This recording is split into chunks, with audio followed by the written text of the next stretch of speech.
Today we are going to be talking about the oboe.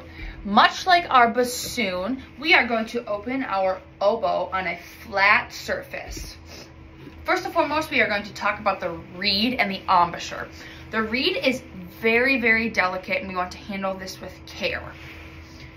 First off, in order to wet our reed, we are going to soak our reed in warm water for at least 2 minutes or until your reed starts to open up at the end here. Another important part to notice on your reed, there's a little crossover on one side here. This is going to be facing towards you when you play.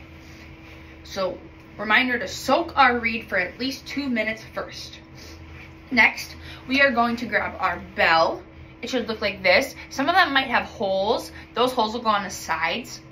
It's just a key. Next, we have our bottom joint. Our bottom joint has these really long keys and a cork. You will know which one is the lower joint instead of the upper joint because the upper joint has the reed hole. Take our lower joint and the cork, and since mine has this key, we are going to line it up here. The oboe is very delicate, so go ahead and push it up against your body versus trying to twist it. Just like that. Make sure it's all lined up. Now we are going to take our upper joint and do the same thing. Make sure our keys are lined up on the sides. And now for our reed. Remember, our little twisty is facing us. Slide our reed in. And that is how you put together an oboe. For our embouchure, we are going to act like we're whistling. So, whoo. Even though you might not be able to whistle, we are going to act like we can. So our first fingering we are going to be learning is a B.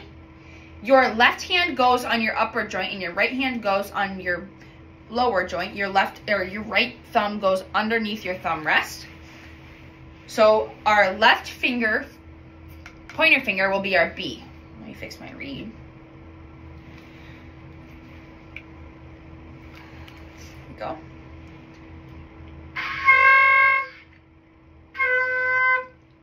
Two is A. 3 is G. 4 down is F sharp. 5 down is E. And 6 down is D. We are going to be starting with number 4, Big Ben.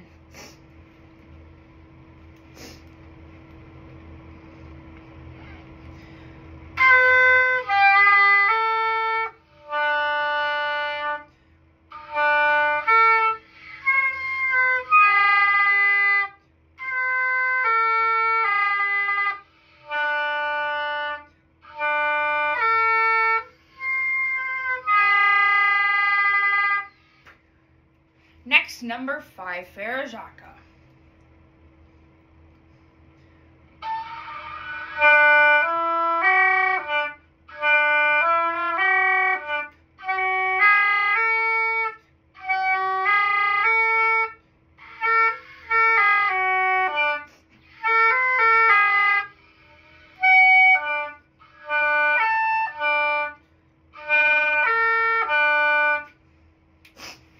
Next, we are going to be learning a couple new fingerings and how to jump the octave or play the same note just in a higher sound. So we already learned how to play D. In order to play C sharp, we have this little circle looking key and your thumb plays a C sharp. So we go from D to C sharp. In order to play D up higher, we just roll our top finger off. That is called a half hole.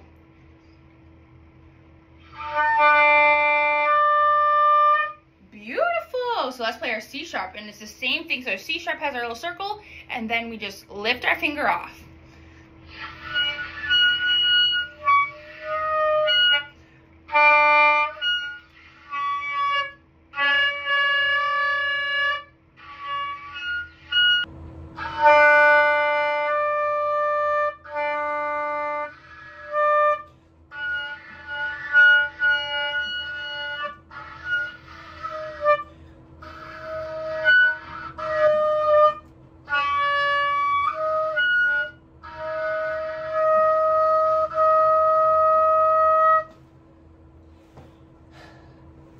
Let's play number 8.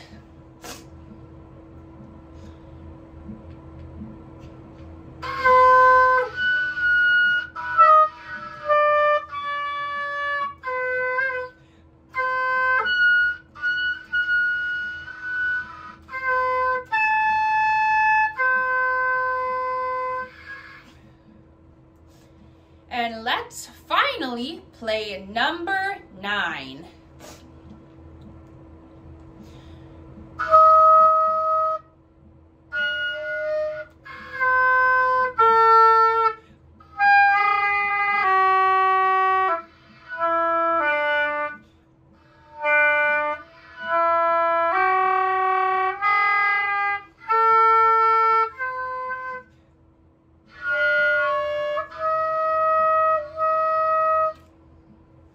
And that is all we will be playing today.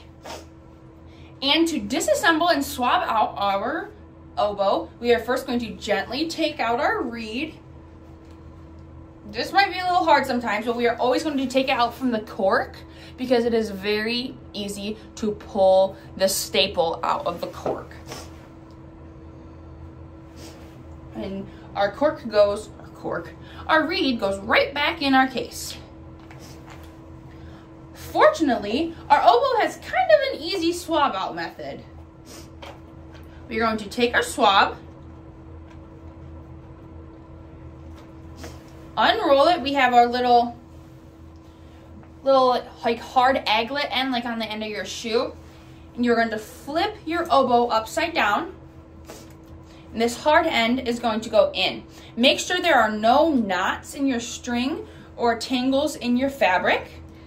And there's kind of a little hole in there, so we have to try and wiggle it around till we get it through.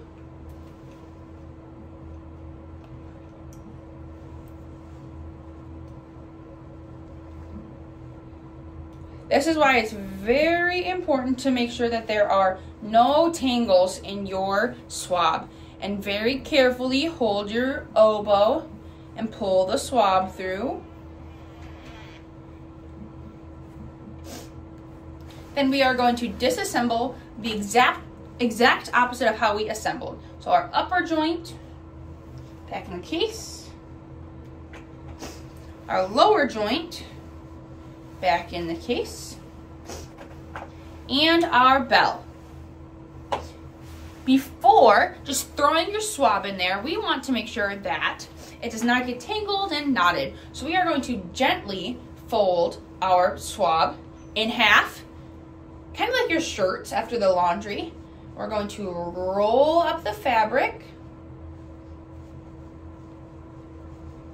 Nice and neat. And then we are going to wrap the string around it to keep it from getting tangled and knotted. And that, my friends, is how you assemble, play, and disassemble your oboe.